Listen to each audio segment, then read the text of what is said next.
On the night of October 14th, 2006, Elizabeth Thompson sent her mother a short, familiar text. "Eights, I'm coming home." Eights. It was the kind of message every parent treasures, ordinary, reassuring. But for the Thompsons, it became the last trace of their 19-year-old daughter's life. Minutes later, her silver Honda Accord pulled away from a birthday party on Beverwyck Road. A friend saw her turn on the headlights, buckle her seatbelt, and drive off.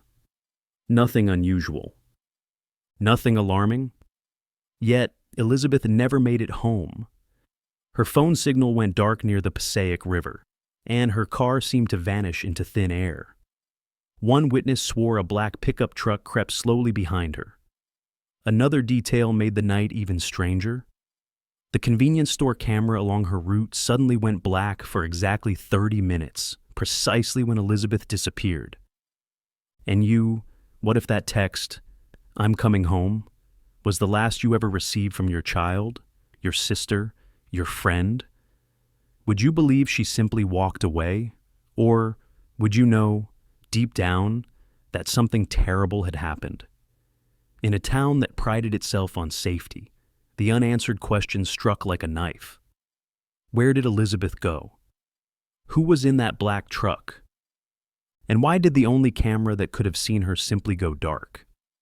For her parents, the glowing words on the phone screen, "I'm coming home," turned from comfort into torment.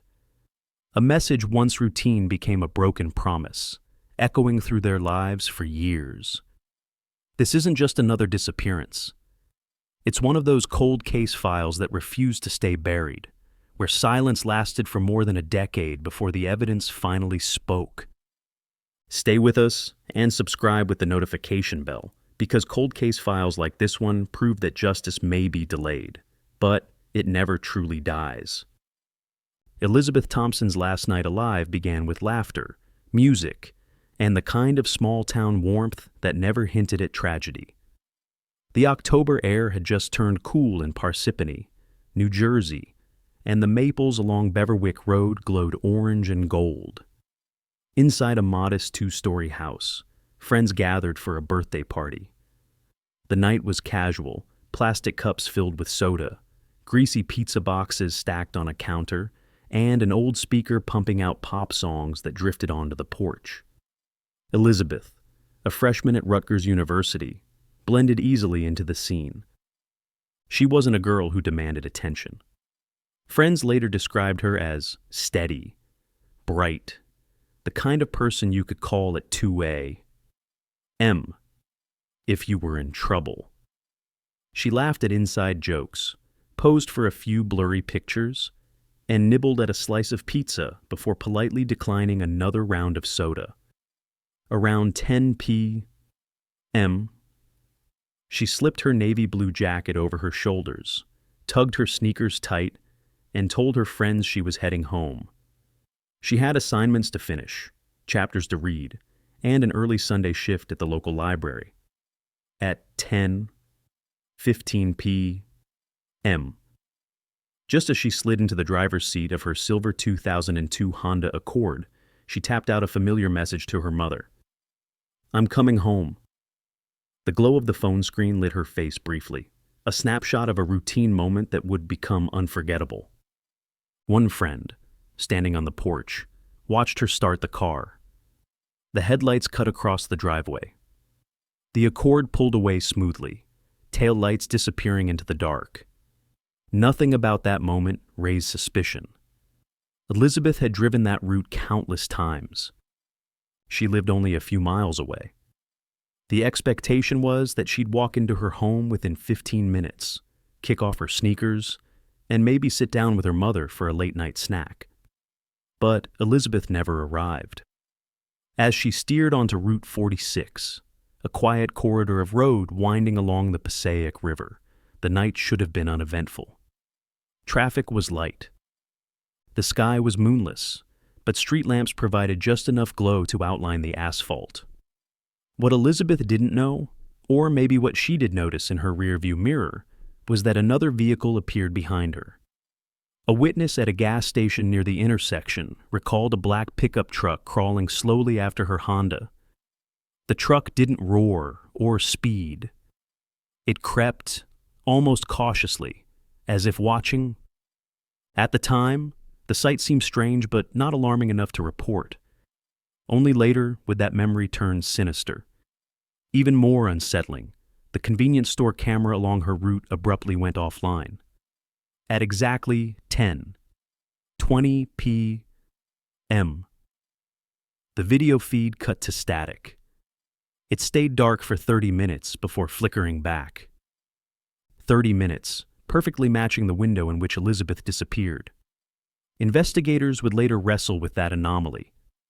Was it coincidence, a technical glitch, or something more deliberate? For Elizabeth's parents, the timeline was brutally simple. At 10:15 p.m., she sent the text. By 10:30, her phone signal died near the Passaic River. By 10:45, her car was nowhere to be seen. Back at the Thompson home, Mary Thompson sat in the living room. She had grown used to her daughter's late returns, but that night felt different. The house was unusually quiet, her husband Richard already dozing upstairs. When her phone buzzed with Elizabeth's text, Mary smiled. "I'm coming home." It was the same routine message her daughter always sent. But 15 minutes passed. Then 30. Mary dialed Elizabeth's number, expecting her to pick up and explain a traffic delay. Instead, the call went straight to voicemail. She tried again. The same result. She stared at the glowing screen, unease blooming in her chest. By midnight, the unease had shifted into panic. Richard came downstairs to find his wife pacing. He checked the garage, hoping to see the Honda parked inside. The space was empty. The silence of the concrete walls cut deeper than any words. If it were you, the narrator might ask, would you believe she just left willingly? Would you think your daughter, who had midterms, a job, and a life planned out, simply vanished into the night? Eights. The question wasn't rhetorical for the Thompsons. They knew their daughter. She wasn't impulsive. She wasn't reckless. She was the kind of person who left sticky notes reminding herself of library shifts and highlighted every line in her textbooks. A runaway? Impossible. By 9 a.m., the next morning, Mary could no longer cling to denial. Elizabeth's room was untouched, the bed still neatly made. Her purse was gone, she had taken it to the party, but the rest of her life sat frozen in place. Books stacked by her desk. Notes on a half-finished paper. A poster of her favorite band on the wall. Nothing suggested preparation for running away. Richard made the call to the Parsippany Troy Hills Police Department. His voice was steady, but laced with desperation. His daughter hadn't come home. Her phone was dead, and her car was missing. Within the hour, a patrol unit arrived at their house. The officers took notes in the Thompson living room, the air heavy with dread. The case was filed under Missing Juvenile, Elizabeth Thompson. Though she was technically 19, the classification stuck because she wasn't yet financially independent. On paper, this meant faster prioritization. In reality, it became the first of many bureaucratic contradictions. The officers asked routine questions. Did she fight with anyone? Did she ever talk about leaving? Was she under stress? Mary shook her head fiercely. Richard slammed his fist on the table. My daughter isn't that kind of person. She's more responsible than anyone I know. Eights. But inside the police station, the reaction was cooler. In 2006, missing young adults were often written off as runaways. The duty log that day included the note, "No evidence of foul play." Family insists daughter wouldn't leave voluntarily. 8. To understand why her disappearance rattled the town so deeply, you have to see Elizabeth clearly. She wasn't extraordinary in the way headlines often portray victims. She wasn't a star athlete or a campus activist. Instead, she was ordinary in the most endearing sense.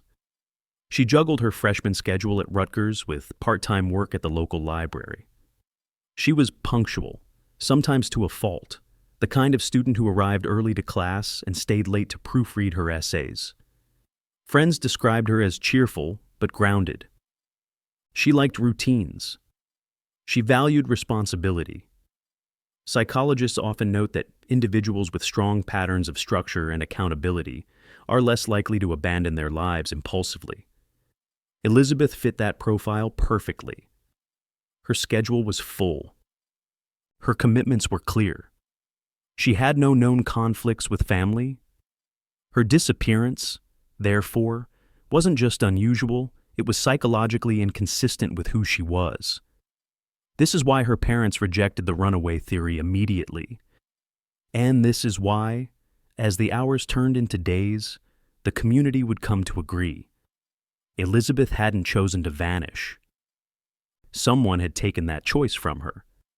As October 15th unfolded, the Thompson home filled with ringing phones. Mary dialed Elizabeth's friends one by one. Yes, she left the party around 10. Yes, she was alone. No, nobody saw anything unusual. The pattern was maddeningly consistent. By mid-afternoon, relatives and neighbors gathered at the house, bringing coffee, sandwiches, and the kind of nervous chatter that only masks fear. Richard stood at the garage door for long minutes, staring at the empty spot where the Accord should have been. Each glance was like reopening a wound. Late that night, Mary sat by Elizabeth's bed. The textbooks lay open, a pencil still angled across a page. She whispered to the room, to her absent daughter, to the silence. "You said you were coming home." 8. Meanwhile, police began piecing together Elizabeth's last known movements. Witness interviews provided a haunting picture. At 10:20 p.m., a driver fueling up at the Route 46 gas station saw a black pickup truck trailing a silver Honda Accord. The truck's headlights glowed faintly, keeping distance but never losing sight. The witness thought nothing of it until the news broke the next day. Minutes later, the convenience store camera nearby lost signal. Whether coincidence or sabotage, no one could prove. But the timing was damning. Elizabeth vanished in the very gap where surveillance went blind.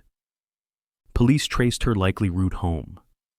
It led across a narrow bridge over the Passaic River, a stretch poorly lit at night. This was where her phone signal cut off.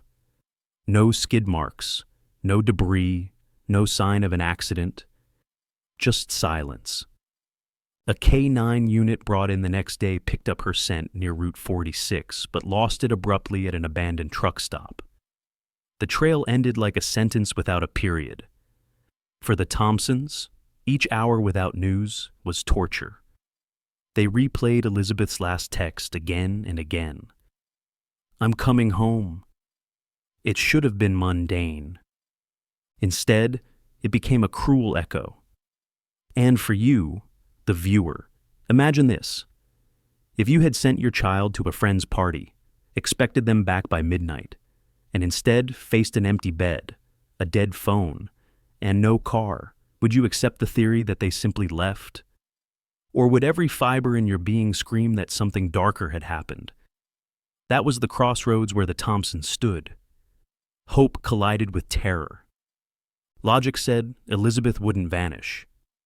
Fear whispered that she already had. The clock ticked on, the questions multiplying. Where was the Honda? Who drove the black truck?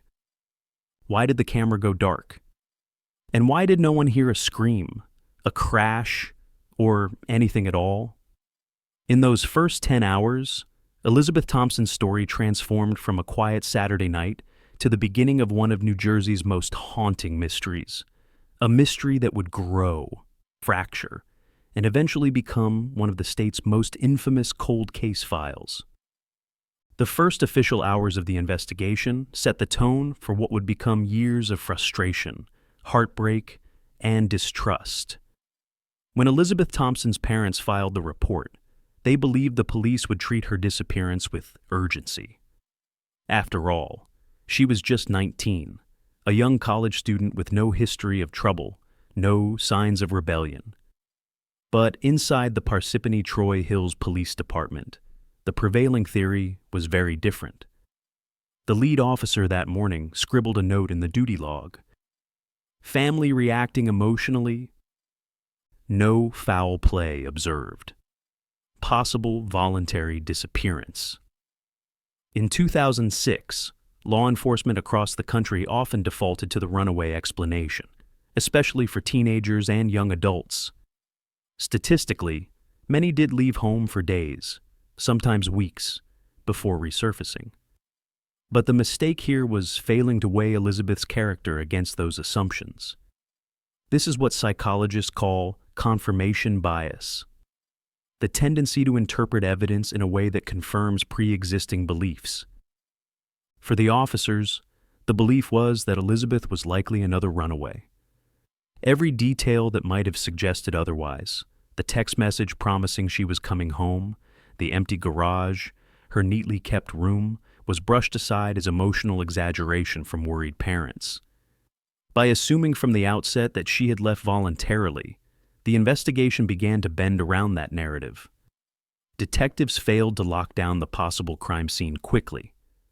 Witness statements were taken only once, casually, without cross-examination. Time, the most precious resource in missing person cases, slipped away. For Mary and Richard Thompson, this was infuriating. Richard slammed his fist against the police desk when told, "Sometimes young people just need space." He barked back, "My daughter isn't a statistic. She's a person. She had exams, a job, responsibilities. She would never just vanish." His words carried the weight of truth, but to the officers, they were dismissed as parental denial. 3 days into the search, K-9 units scoured the woods near Route 46, not far from the abandoned truck stop where Elizabeth's scent had trailed off. Volunteers and police combed through the underbrush, calling her name, when an officer spotted something half buried in mud. A pair of dark work gloves, damp and caked in dirt. At first glance, the gloves looked unremarkable.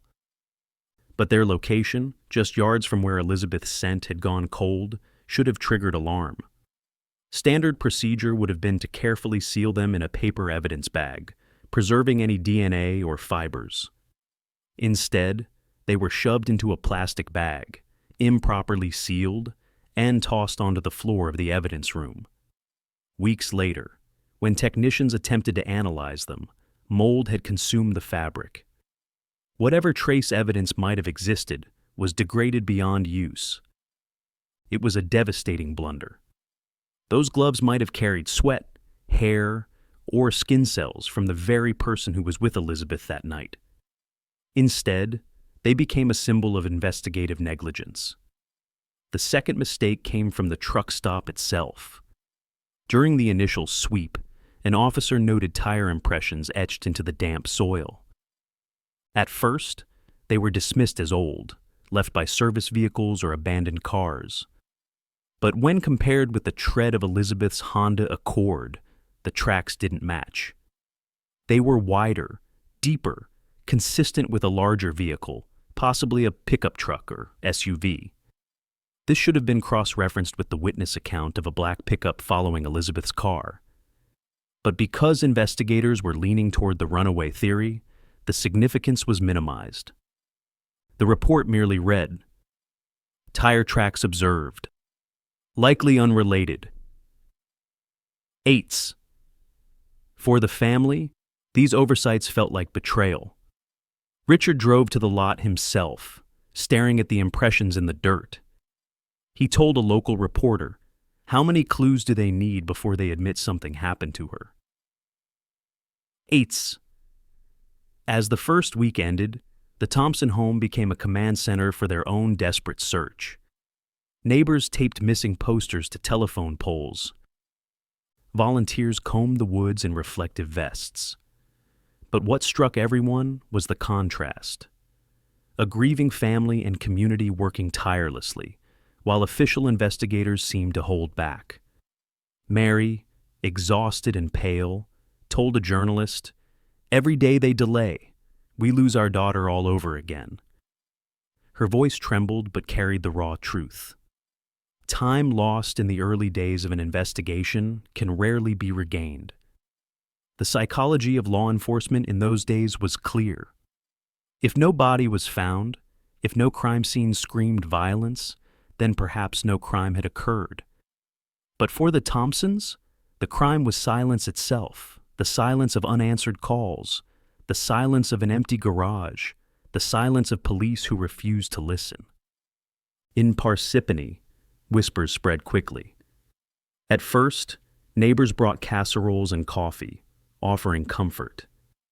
But as days turned to weeks, the police's passive approach began to erode public confidence.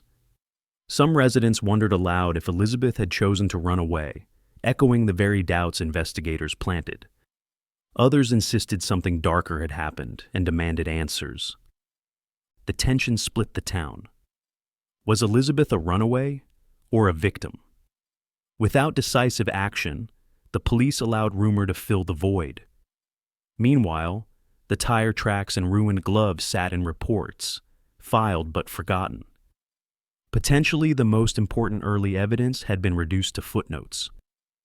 And here is where the story confronts you directly. Imagine your daughter, your sister, or your best friend disappearing into the night. Imagine begging police to treat it as a crime, only to be told she probably left on her own. Would you accept that? Or would you, like Richard Thompson, fight against every dismissive shrug, every bureaucratic excuse, every wasted day? If it were you, standing in that abandoned lot, staring at tire tracks that didn't match her car, would you believe the case was simply coincidence? Or would you know in your gut that something terrible had happened? Though the police insisted there was no evidence of foul play, the community began to push back. Local reporters published articles highlighting inconsistencies. Volunteers whispered about the black pickup sighting. Pressure mounted, but the early damage was done. Critical days had passed. Key evidence had been lost. Witnesses' memories began to fade. And in the Thompson home, the words "I'm coming home" glowed endlessly on Mary's phone screen, a reminder of a promise broken and an investigation already failing. If you believe cases like this deserve attention, support the channel so more cold case files can be told. And let us know in the comments. If you found this story meaningful, type 1. If not, type 0. Your voice helps decide which stories we bring to light next. The days after Elizabeth Thompson's disappearance transformed Parsippany from a quiet New Jersey suburb into the center of a desperate manhunt. For a town where the biggest headline was usually the high school football team's latest win, the scale of the response was overwhelming. By October 16th, just 2 days after Elizabeth vanished, hundreds of volunteers flooded the Thompson neighborhood. Some were classmates, some were church members, others complete strangers who felt compelled to help. They arrived with flashlights, reflective vests, and thermoses of coffee, ready to comb through fields, wooded trails, and riverside paths. Police set up a command post in a church parking lot, handing out maps marked with search zones. K-9 units scoured the underbrush, while helicopters hovered low over the Passaic River, their spotlights slicing through the autumn mist. The sound of searchers calling Elizabeth's name echoed across the woods like a chorus of fragile hope. For 3 straight days, the search pressed forward. Volunteers returned muddy and exhausted, their voices hoarse, but few were willing to stop. The Thompsons stood at the edge of the search lines each morning, Richard gripping a walkie-talkie, Mary clutching Elizabeth's school photo as if holding it tightly would somehow bring her back. Hope is a powerful but dangerous force. In those early days, every lead sparked a burst of energy. A reported sighting near a convenience store, a purse spotted by the riverbank, a shape glimpsed in the woods. Each time, the crowd surged with renewed determination. And each time, the discovery fizzled into disappointment. By the end of the week, no trace of Elizabeth had been found. Not a piece of clothing, not a shoe, not a scrap of evidence that could anchor the search. The optimism that had fueled the community began to waver. It is in moments like these that collective psychology shifts. At first, solidarity holds firm. Neighbors bake casseroles, strangers hang posters, volunteers call her name.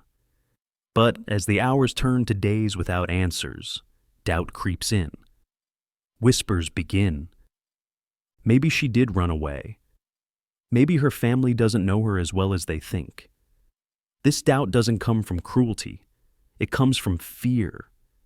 When people can't explain tragedy, they create explanations, even flimsy ones, to protect themselves. It's easier to believe someone left by choice than to face the terror that a predator might still be out there. In February 2007, 4 months after Elizabeth's disappearance, hope took on a new face and then shattered again. A Philadelphia newspaper ran a headline that seemed almost too good to be true. Mysterious young woman matches description of missing Parsippany. Teen. The story came from a coffee shop worker who swore she'd seen a brunette in her early 20s, slender, carrying a backpack, introducing herself as Liz. She spoke with a North Jersey accent. The resemblance was close enough to ignite a media storm. Reporters swarmed the Thompsons' home. Cameras camped outside their front door. Headlines across the state screamed, "Could Elizabeth Thompson be alive in Philadelphia?"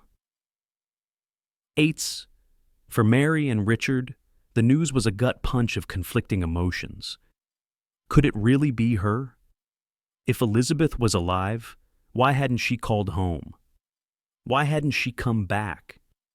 Richard's hands trembled as he held the paper, muttering, "If it's her, why hasn't she told us?"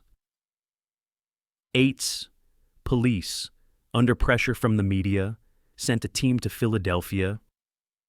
They canvassed the coffee shop, pulled security footage, interviewed customers, even knocked on doors of nearby motels. For weeks, they chased shadows of a girl who might have been Elizabeth. The story grew bigger than Parsippany. Talk shows speculated. Neighbors whispered. Was Elizabeth secretly trying to start a new life? Was her disappearance voluntary after all? After months of chasing the Philadelphia lead, investigators finally uncovered the truth. The young woman in question wasn't Elizabeth Thompson at all. She was a Temple University student who happened to share a similar appearance and accent. When police sat her down, she was stunned to learn she had been mistaken for a missing girl. The revelation collapsed the fragile hope that had gripped the Thompsons and the wider community. The Liz sighting was nothing but a cruel coincidence, but the damage was already done. Public opinion had shifted during those months. The runaway theory, once dismissed by the family, regained traction. Some began to believe Elizabeth really might have chosen to vanish. The whispering grew louder. Maybe the parents don't know everything. Maybe she didn't want to be found. For Mary, the suspicion was unbearable. She stopped speaking to the press, retreating deeper into grief. Richard grew angrier, his trust in law enforcement fraying. They wasted months chasing the wrong girl, he told a reporter. Meanwhile, the truth about Elizabeth slipped further away. The Philadelphia fiasco exposed how fragile community solidarity can be. Psychologists note that in the face of uncertainty, groups often fracture. At first, unity brings comfort. Neighbors gather, search together, hope together.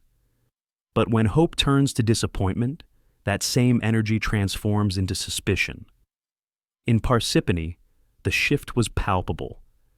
Posters that once hung bright on telephone poles grew faded, torn, and unreplaced. Volunteer numbers dwindled. Conversations in grocery store aisles carried a sharper edge. Maybe she ran away. Maybe she didn't want to be found. 8. It was easier for some to believe Elizabeth had chosen her fate than to accept the chilling alternative, that a predator had taken her and remained free in their community. And you, if everyone around you began doubting, would you still believe? If neighbors whispered that your daughter wanted to disappear, would you cling to your truth, or would doubt poison even your own conviction? That was the cruelest weight the Thompsons carried. Not just the absence of their daughter, but the erosion of belief in her innocence. The Philadelphia misidentification didn't just waste time.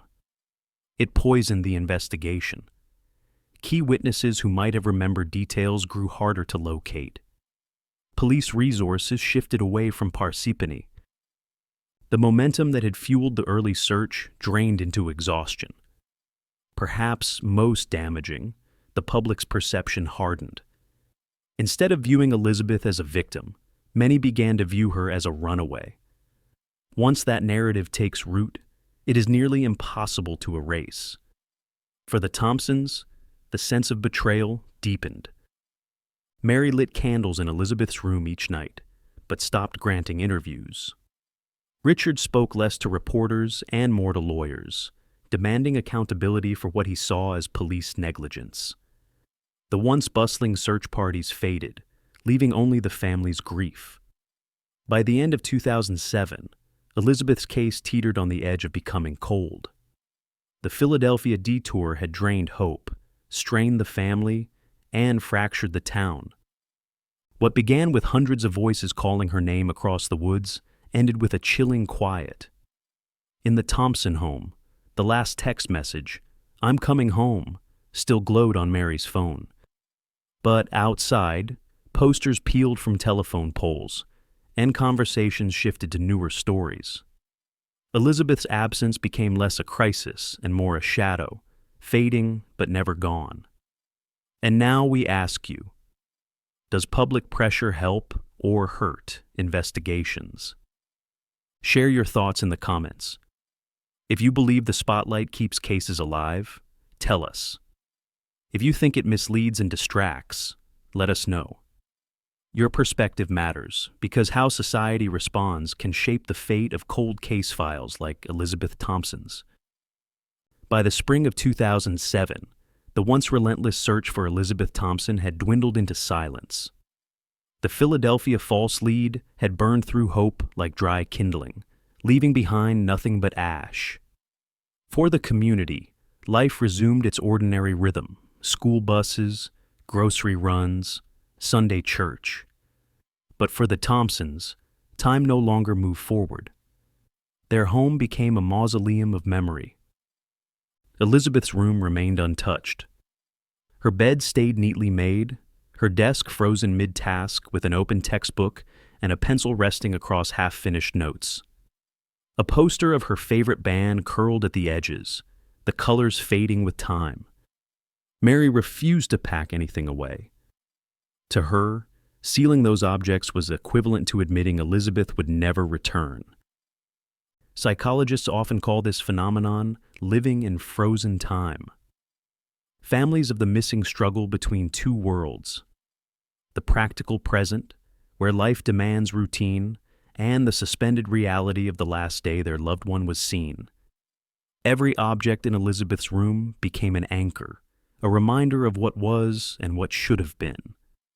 For Mary, frozen time was suffocating. She lit a candle in Elizabeth's room every night, whispering prayers into the silence. her once vibrant personality dulled into quiet grief. Friends noticed she rarely left the house, her eyes fixed on the door as if expecting her daughter to walk through at any moment. Depression wrapped around her like a heavy cloak, isolating her further. Richard, on the other hand, turned his grief into anger.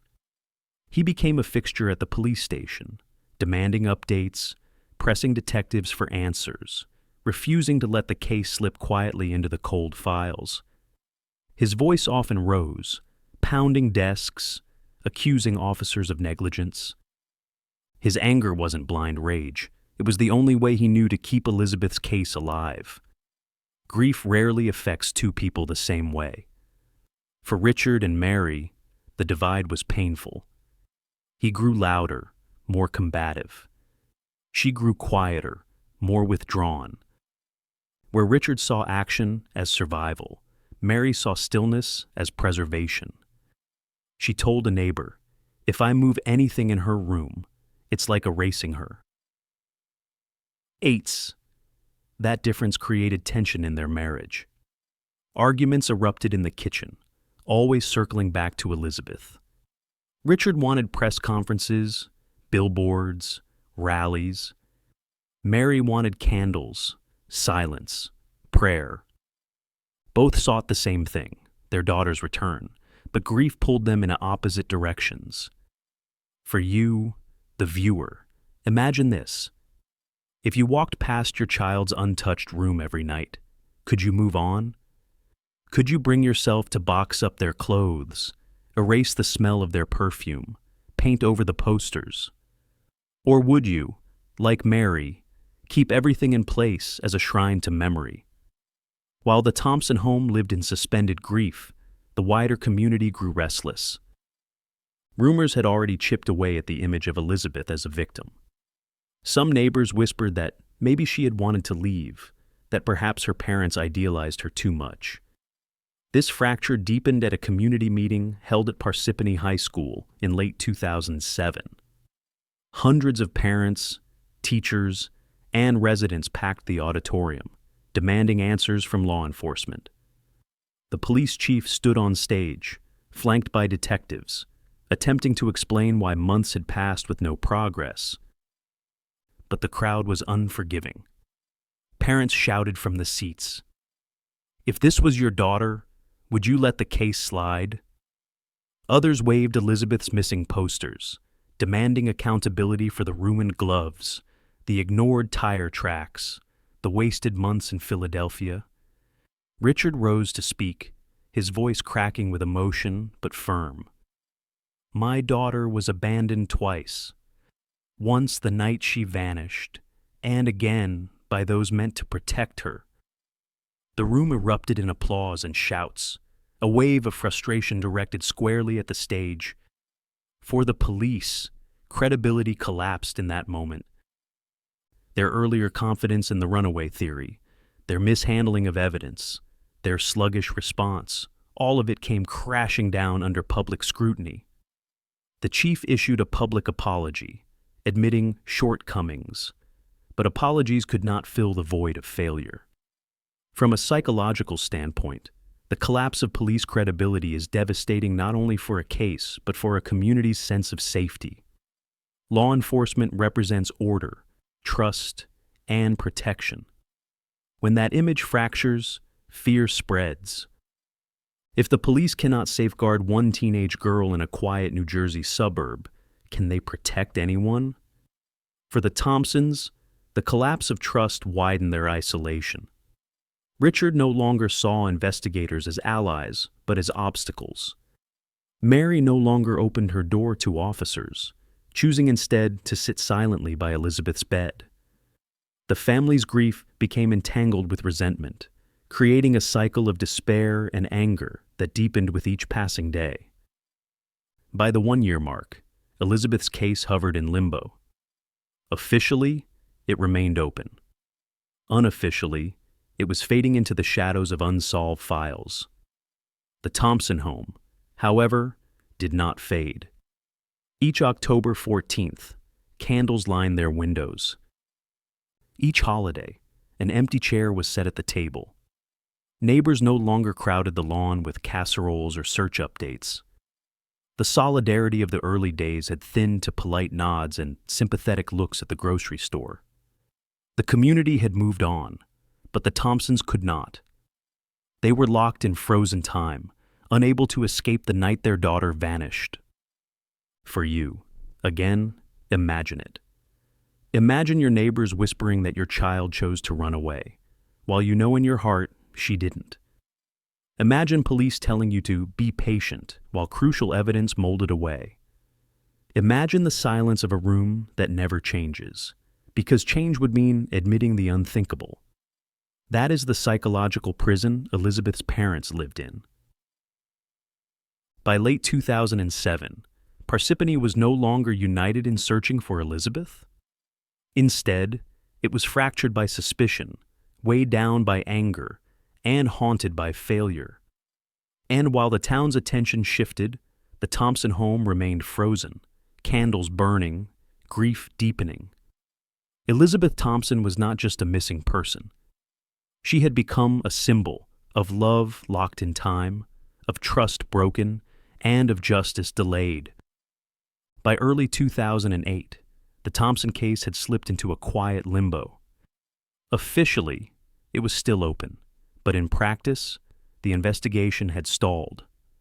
The Philadelphia detour had drained resources, the community's energy had waned, and the police department, stung by criticism, shifted focus to newer, more solvable cases. One morning in February, deep in the basement of the Morris County Sheriff's Office, Elizabeth's thick file was sealed and cataloged. Hundreds of pages, witness statements, search reports, photographs of tire tracks and ruined gloves, were stacked into a worn cardboard box. A clerk stamped it with a case number and slid it onto a metal shelf among thousands of others. That was the moment Elizabeth Thompson officially became a statistic, another unresolved name swallowed by bureaucracy.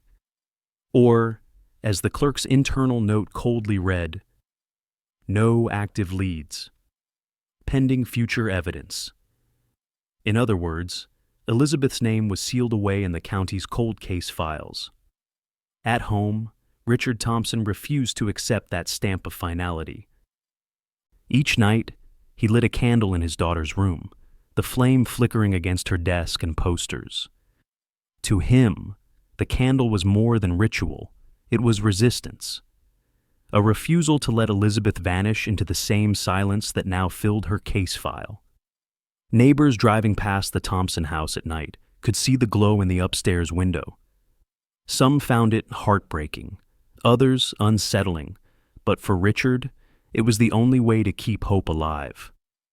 He often stood by the doorway of Elizabeth's room, staring at her empty bed until the candle burned low.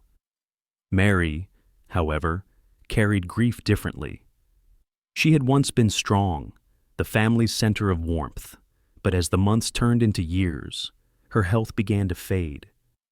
Depression weighed on her, sapping her energy. She stopped giving interviews, stopped answering reporters' calls. Friends who once visited regularly found her quieter, thinner, her voice barely above a whisper. Doctors told Richard stress was taking a toll on her body, but there was little he could do. Every reminder of Elizabeth, her jacket hanging by the door, her favorite mug on the kitchen shelf, cut her deeper. For Mary, frozen time became unbearable, and she retreated further into silence. Outside the Thompson household, Parsippany returned to its normal rhythm. The posters that once covered telephone poles peeled and fell away. Volunteer groups disbanded. The community that had once rallied behind Elizabeth grew tired of waiting for answers. By the 1-year mark, only a handful of neighbors attended the small vigil Richard organized. The crowd that had once stretched down the street was reduced to a circle of candles and murmured prayers. Elizabeth's absence was no less painful, but to the town, it had become background noise, a tragedy too uncomfortable to carry forever. Psychologists often say that families of missing persons suffer a unique kind of grief, ambiguous loss. Unlike death, which carries finality. Disappearance leaves endless questions. The Thompsons lived in that state daily. Was Elizabeth alive somewhere? Was she suffering? Would her car one day be found in a ditch, or her body discovered in the woods? The police's decision to shelve her case only deepened that torment. Cold case wasn't just a bureaucratic label. It was a sentence. It meant her daughter's face, her name, her story, had been filed away in a basement, left to gather dust. And for you, watching this story, imagine standing in that position. Imagine knowing the one institution meant to help you had placed your daughter's life into a box, set aside to be forgotten. Could you accept that? Or would you, like Richard, fight until your last breath to keep the memory burning? By 2010, little had changed. Each October 14th, the anniversary of her disappearance, a handful of articles appeared in local papers. Headlines read, "4 years since Parsippany teen vanished." The words were cold, factual, hollow. They offered no new evidence, no renewed search, just the passage of time. For Richard, every anniversary was another cut. For Mary, it was another weight dragging her lower. For the community, it was just another date on the calendar. The Thompson family's grief remained frozen. The candle still burned nightly in Elizabeth's room, but outside, the silence grew heavier. The investigation, the search parties, the public outrage, all of it had faded. What remained was a single family, locked in frozen time, carrying a burden alone while their daughter's name lay buried in the cold case files. For a decade, Elizabeth Thompson's name sat in silence, her case sealed away in the county's archives, her parents living in the shadow of unanswered questions. The nightly candle burned, but beyond that dim light, hope seemed to shrink with every passing year. Then, in 2018, 12 years after her disappearance, a spark returned. Morris County had just re-established its cold case unit, a small but determined team armed with advances in next-generation forensic technology. When investigators opened Elizabeth's box, they found an item overlooked in 2006. Her handbag, discovered near Route 46 in the first days of the search. Back then, the bag was cataloged for personal effects, wallet, ID, textbooks, but its muddy strap was ignored as worthless. In 2018, however, forensic science had evolved. The strap was carefully swabbed for touch DNA, extracting microscopic skin cells. Weeks later, the lab confirmed a discovery that jolted the case awake. Elizabeth's DNA was present, but mixed with a male profile. For the first time, there was proof that another person had directly handled her belongings the night she vanished. Yet, when the DNA was entered into CODIS, the National Criminal Database, the system replied with cold indifference. No match. Whoever had touched that strap had never been arrested, never swabbed, never flagged by the system. The report noted it simply. Partial male DNA profile recovered. No CODIS hit. 8. It wasn't the resolution Richard Thompson prayed for, but it was validation. His daughter had not run away. Someone had been there.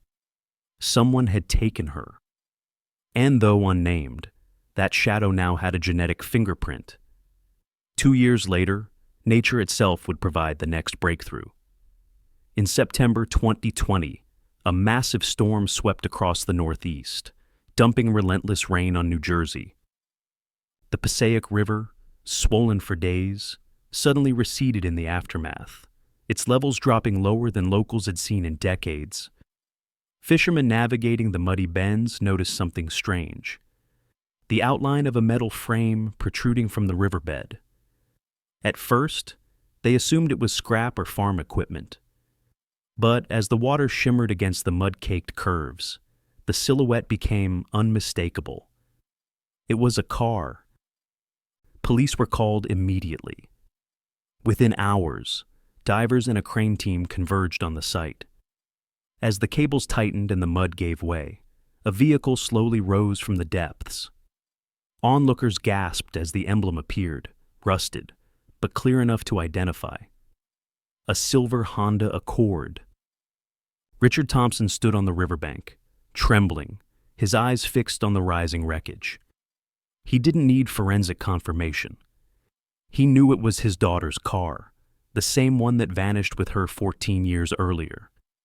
When divers opened the driver's side door, silence fell over the crowd. Inside, a skeletal frame sat strapped to the seatbelt. The clothes had decayed, but fabric remnants clung to the bones. On one hand, a silver ring still shimmered faintly under the sun. In the passenger seat lay a necklace fragment, its heart-shaped pendant tarnished but intact. Richard collapsed into tears. It was the necklace he had given Elizabeth for her 18th birthday. The recovery of the Honda Accord shattered Parsippany. For 14 years, debates had raged. Did she run away? Was she abducted? Was she hidden far from home? And now, the truth emerged. Elizabeth had been right there, beneath their feet, in the very river that cut through their town. For the community, the revelation was unbearable. Parents who had once whispered theories of rebellion now whispered shame. Neighbors who thought Elizabeth had left willingly now faced the crushing truth that she had never left at all. Psychologically, this was a seismic shock. People were forced to confront the idea that safety had been an illusion, that while they drove across bridges, walked by the water, and celebrated autumn festivals near the Passaic River, Elizabeth's car rested silently beneath the currents. One resident told reporters, "We thought she disappeared into the world." But she never left. She was here, in the river, the whole time. 8. The Accord was sealed and transported to the state forensic lab. The remains inside were confirmed through DNA analysis from the teeth and femur. Elizabeth Thompson. The discovery ended 14 years of speculation. She had not fled. She had not started a new life. She was a victim, silenced and hidden. But there was more. On the back seat of the Honda, investigators found a dark fabric scrap. Though deteriorated, it was identified as polyester wool, consistent with a men's jacket from the early 2000s. Forensic experts carefully extracted a sample and confirmed male DNA, distinct from Elizabeth's, was embedded in the fibers. That DNA matched the earlier profile recovered from her handbag strap. It was the same man. At last, the threads were connecting. Elizabeth had been with another person in her car the night she disappeared. And though CODIS still offered no name, the case had shifted irrevocably. No longer was it a question of whether Elizabeth had run away. The evidence now spoke with clarity. She had been taken, silenced, and hidden in the river. Or, as investigators later wrote, from the depths of cold case files, evidence finally spoke. 8. For Richard, the car's recovery was a double-edged blade. He finally had proof his daughter was a victim, but he also knew she had been so close all along. He told reporters, voice trembling, "I stood by this river for years, praying for a sign. I never knew she was right here, under our feet." 8. For the town, the case transformed overnight from rumor and debate to undeniable tragedy. Elizabeth wasn't a runaway, wasn't a girl who abandoned her family. She was a young woman who lost her life in the shadows of her hometown. The community held a candlelight vigil by the river, the same water that had hidden her for 14 years. This time, hundreds attended, The whispers of doubt were gone. In their place stood silence, grief, and a heavy sense of responsibility. As her car emerged from the mud, so too did the truth. Elizabeth Thompson's story was no longer a question mark, but a testimony, a reminder of how fragile justice can be, and how persistence eventually uncovers what silence tries to bury. And you, watching this now, can help carry her memory forward. Share this video so Elizabeth's fight for justice is never forgotten. Because sometimes, justice isn't found in weeks or months, but in years, even decades. And when it finally arrives, it demands to be remembered. The Honda Accord pulled from the Passaic River had spoken volumes, but it was the smallest fragments of evidence that carried the loudest truth. The dark fabric from the back seat, carefully preserved despite 14 years underwater, contained male DNA. When investigators re-entered the profile into CODIS using a 2020 enhanced algorithm, the system pinged. This time, there was a match. The DNA belonged to Paul Hernandez, a Newark resident with an unremarkable record. He had been arrested in 2015 for a minor DUI, an offense so ordinary it barely registered in the courts. Yet, as part of procedure, his DNA was logged into the state database. And it was the tiny misstep, that single night of drunk driving, that cracked open a mystery buried since 2006. On paper, Paul Hernandez was a ghost of normalcy. Born in 1985, raised in Newark, he bounced between construction jobs, odd shifts at warehouses, and the occasional bar gig. Neighbors described him as quiet, a man who kept to himself, sipping beers on his porch, nodding politely at passersby. Nothing about him suggested violence, obsession, or the capacity to erase a young woman from her community. But beneath that bland exterior lay something darker. Paul blended into the background because predators often do. He was invisible not because he was innocent, but because he had mastered the art of appearing ordinary. And for you, would you recognize a killer if he lived next door? Would you see through the polite smile, the casual greetings, the quiet evenings on the porch? Or would you, like everyone else, dismiss him as just another neighbor? Detectives knew DNA was powerful, but they needed more. Memories fade after 14 years. Defense attorneys question lab results, and jurors want airtight connections. So, surveillance began. In January 2021, an unmarked team shadowed Paul's every move. They tracked his routines, his visits to a corner convenience store, his habit of smoking cigarettes outside after morning coffee. Cameras mounted on lampposts captured his comings and goings, every small detail cataloged in the thick binders of surveillance notes.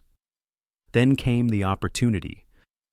One frigid Tuesday, Paul left the convenience store, tossed his paper coffee cup into a trash bin, and walked away.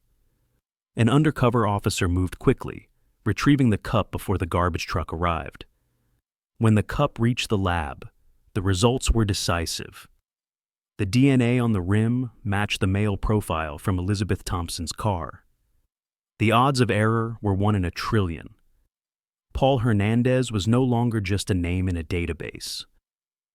He was the man inside Elizabeth's Honda Accord on October 14th, 2006. But as surveillance tightened, Paul grew paranoid. Detectives noticed his erratic driving, circling blocks, checking mirrors, skipping usual stops. It was the behavior of someone who sensed the net closing. One Saturday, he packed a suitcase, loaded cash, and slid a passport into his trunk. His gray SUV barreled down I-95, weaving lanes as if testing whether he was being followed.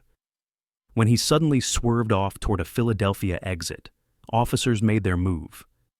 3 unmarked cars boxed him in, forcing him onto the shoulder. Paul resisted, shouting, but was subdued. Inside his trunk was the evidence of flight. Clothes, money, identification. The report noted it simply. Subject attempted to flee jurisdiction. Evidence of planned escape recovered. Eights. The most chilling discovery came not from his car, but from his apartment. During a search, investigators found a battered leather journal tucked into a drawer. Most pages were filled with scattered thoughts, numbers, and mundane notes. But one line stood out, written in bold strokes. Eights. 10:14 done. Eights. The date of Elizabeth Thompson's disappearance. For detectives, the entry was like a knife to the chest. It was not just DNA anymore. It was intent, premeditation. A predator recording the night he silenced a young woman and sank her car into the river. How does a man like Paul Hernandez slip through life unnoticed? Psychologists often note that predators don't always look like monsters. They look like neighbors, co-workers, even friends.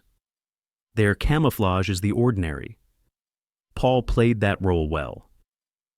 He was the man who drank quietly at a bar, who waved hello to neighbors, who carried groceries up apartment stairs. But beneath that surface, he carried a darker instinct, a desire to control, to erase, to manipulate. He wasn't sloppy. He planned. He researched. He made notes.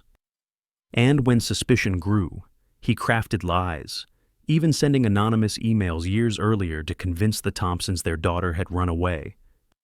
It was this blend of ordinary facade and hidden calculation that allowed him to live free for nearly 15 years. By the time the journal entry was photographed and logged, the narrative was no longer uncertain. Paul Hernandez was not a theory. He was not a distant shadow. He was a man in custody, his DNA on Elizabeth's belongings, his words tying him to the night she vanished. The ordinary neighbor had been unmasked as the predator next door. On May 3rd, 2021, the courthouse in Morris County was packed. Reporters lined the steps, their cameras trained on the orange-clad figure escorted by deputies through a sea of flashing lights. Paul Hernandez entered with his head low, muttering the same phrase he had repeated since his arrest. "I'm being framed." Inside, 12 jurors sat in heavy silence, prepared to hear the evidence in a case that had haunted New Jersey for nearly 15 years. Prosecutor Stephen Malloy opened with the story everyone knew. Elizabeth Thompson leaving the birthday party, texting her mother, vanishing into the night. But this time, the narrative was no longer built on speculation. Now there was DNA, digital history, and something even more chilling, visual proof. The first witness was forensic expert Dr. Samuel Klein. Calm but precise, he explained how the male DNA recovered from the back seat fabric in Elizabeth's handbag strap matched the sample taken from Paul Hernandez's discarded coffee cup. Charts glowed on a courtroom screen, showing genetic markers aligned like puzzle pieces.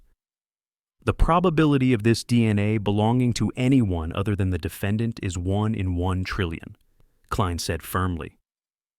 The defense pushed back, questioning contamination after years underwater. Klein didn't flinch. Polyester fibers preserve DNA remarkably well in anaerobic conditions. We use next-generation extraction. The science is solid. The profile is Hernandez's and no one else's. 8. For the jury, the math was undeniable. Then came the most devastating piece.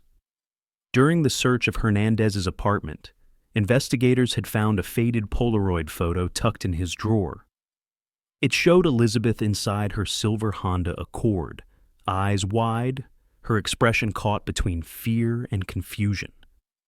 The date printed at the bottom, October 14th, 2006.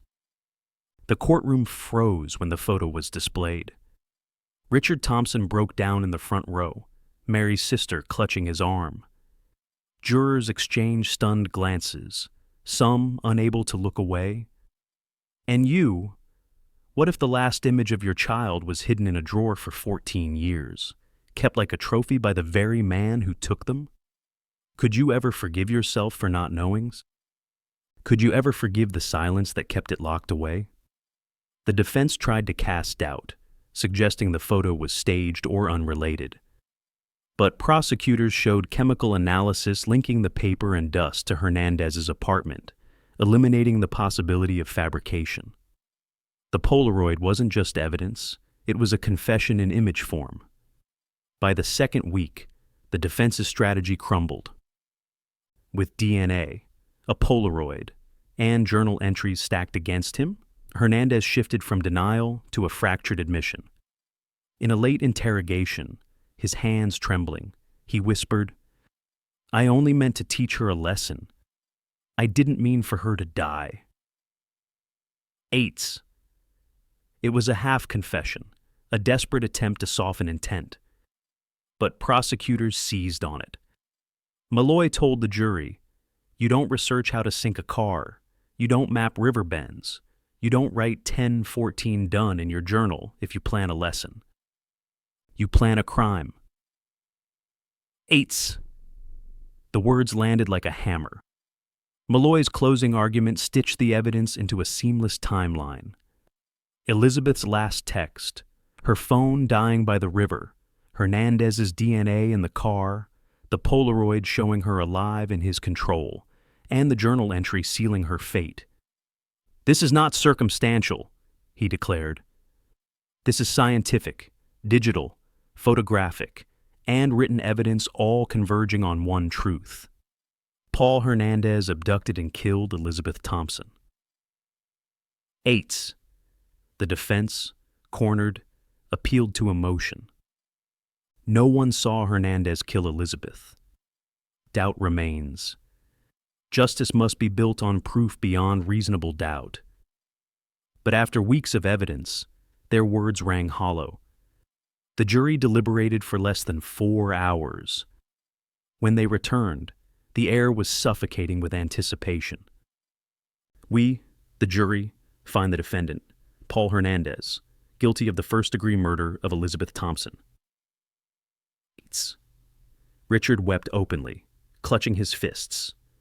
For the first time in 15 years, justice had a name. On May 28, 2021, the judge delivered the sentence. Life in prison without the possibility of parole. He looked directly at Hernandez, voice steady. "You will spend the rest of your life behind bars. Elizabeth Thompson's life was stolen, and now yours will be confined by law." 8. Paul slumped in his seat, pale, his whispered denials drowned out by the gavel's echo. For the Thompsons, the verdict was both relief and heartbreak. Elizabeth was gone, but her story had been heard. After years of whispers, doubts, and silence, truth had prevailed. And for the state of New Jersey, the case marked a milestone. One of New Jersey's most haunting cold case files finally closed in court. But even in closure, a sobering truth lingered. Justice had taken 15 years to arrive. The gavel's final echo did more than sentence Paul Hernandez to life in prison. It marked the end of a 15-year nightmare for the Thompson family. Richard, his face lined with years of grief, stood outside the courthouse surrounded by cameras. His voice trembled, but his words were steady. "Finally, Elizabeth's name has justice. I can rest knowing the truth has been spoken." 8. But Richard didn't stop at justice. Within months, he established the Elizabeth Thompson Scholarship at Rutgers University, honoring the dreams his daughter never had the chance to fulfill. Each year, a student would receive support to pursue education, the very path Elizabeth once walked. In this way, her absence became a light for others, her memory shaping futures instead of fading into silence. The FBI, however, wasn't ready to close their file. Hernandez's methods, abduction, concealment, and the river, mirrored at least 2 other disappearances in New Jersey. Marissa Lopez in 2004, an unnamed teen in Newark in 2008. Investigators quietly admitted that Paul Hernandez might not have been a one-time predator, but part of a darker pattern stretching beyond Elizabeth. Though unproven, the possibility cast a shadow over the relief of the verdict, leaving the chilling question: how many other families might still be waiting for their answers? For Parsippany, the trial's end was both healing and haunting. Parents lit candles by the Passaic River, some whispering apologies for the years of doubt, others vowing never again to assume a missing child had just run away. Psychologists call this the legacy of trauma when a crime ripples beyond the victim's family, altering the collective memory of an entire community. Yet, in that same legacy, healing began. The scholarship, the vigils, the reopening of other investigations, they were proof that Elizabeth's story had reshaped the way the town looked at justice. Her name, once sealed away in a dusty box, had returned to the surface, carried by science, persistence, and a father's refusal to surrender. Her story proves cold case files never die. They wait for evidence to speak. And for you watching now, Elizabeth Thompson's fight for justice is a reminder of why we tell these stories, why we revisit the shadows, why we keep searching. Because behind every cold case file lies a voice waiting to be heard. So, if you believe truth should never be buried, join us. Subscribe to the channel, hit the notification bell, and become part of a community committed to remembering true crime and cold case files. Together, we ensure that stories like Elizabeth's are never forgotten, and that justice, no matter how delayed, always finds its way back to the light.